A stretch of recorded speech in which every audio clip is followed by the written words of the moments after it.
जितना बड़ा संघर्ष होगा, जीत उतनी ही शानदार होगी। यह कथन कोई और के नहीं बल्कि स्वामी विवेकानंद ने कही थी।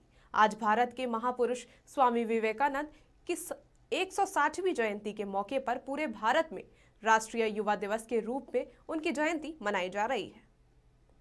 स्वामी विवेकानंद जो भारत के महापुरुष माने जाते हैं। स्वामी विवेकानंद एक महान गुरु के साथ साथ एक अच्छे नेता भी थे। उन्होंने रामकृष्ण मिशन और रामकृष्ण मठ की स्थापना की थी। साथ ही युवाओं के प्रति उनके महत्वपूर्ण योगदान और प्रेरणा के कारण आज पूरे भारत में उनके जन्मदिन को राष्ट्रीय युवा दिवस के रूप में मनाया जा रहा है।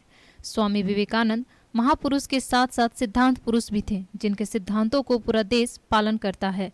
साथ ही भारत सरकार ने पहली बार 12 जनवरी 1984 को विवेकानंद की जयंती को राष्ट्रीय युवा दिवस के रूप में मनाया। तब से आज तक पूरे देश में राष्ट्रीय युवा दिवस के रूप में मनाया जाता है। पहले तो स्वामी विवेकानंद की जयंती है और नेशनल यूथ डे है, इसके लिए पूरे देश को बधाई।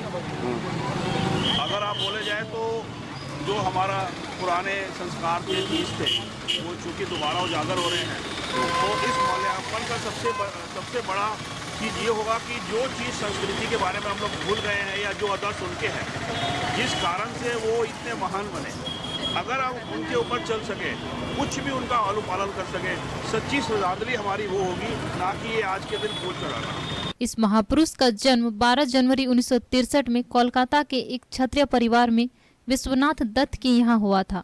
विश्वनाथ दत्त पेशे से वकील थे, जो कोलकाता हाईकोर्ट के नामी वकीलों में से एक थे। उनके माता पिता ने उनके बचपन का नाम नरेंद्र रखा था।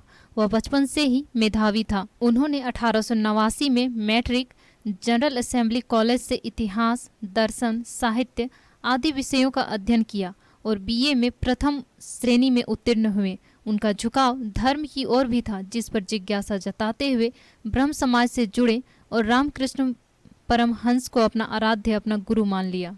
विवेकानंद को स्वामी विवेकानंद की उपाधि खेतड़ी के महाराजा अजित सिंह ने दिया था।